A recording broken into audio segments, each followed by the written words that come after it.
Patay ang isang trainee ng Philippine Coast Guard nang aksidente umanong makuryente. Pero Jiggy, hindi kumbinsido yung pamilya na nakuryente yung bata. O nga Mel, dahil lumabas daw sa ulat ng ospital na posibleng nalunod ang biktima na bali ang leeg at may mga galos sa katawan. Nakatutok si Dante Perelio, exclusive. Abot kamay na sana ng 23 taong gulang na si Daryl Mojica ang pangarap na maging miyembro ng Philippine Coast Guard. Pero pasado alas 8 ng umaga nitong Huwebes, nakuryente umano si Daryl at namatay matapos makomatose sa Philippine General Hospital. Dead brain agad ang pamangkin ko. So according to them, si Daryl daw po ay na-CPR na nila ng 2 beses. So ibig sabihin, dinala siya doon na totally consider as wala na-revive lang nila. Sa official report ng Coast Guard, aksidente raw na napasandal ang ulo ni Daryl sa saksakan ng kuryente sa comfort room ng BRP San Juan. Kasama raw noon ni Daryl ang 4 pang trainee na sumasailalim sa Shipboard Familiarization Basic Training.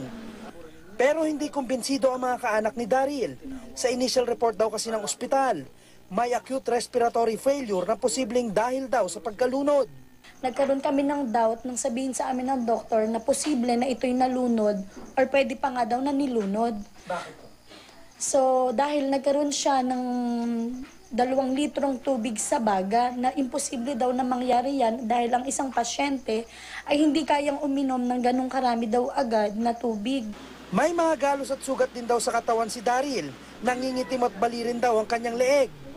Iba-iba rin daw ang bersyon ng kwento ng mga kaklase sa pangyayari. Nang puntahan daw ng mga kaanak ni Daryl ang pinangyarihan ng insidente, wala na ang sinasabing saksakan ng kuryente.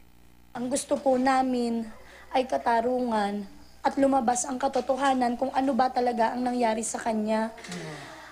At kung sakali na mapatunayan na merong offense or foul na naganap, sana po'y mabigyan ng hustisya. Nakipag-usap na ang Philippine Coast Guard sa pamilya at nagabot ng tulong. Makakaasa rin daw ang pamilya Mojica na magsasagawa sila ng masusing internal investigation.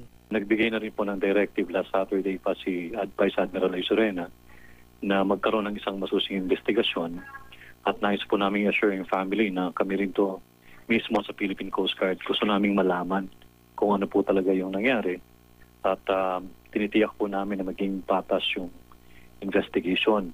Dante Perelio, nakatutok, 24 oras.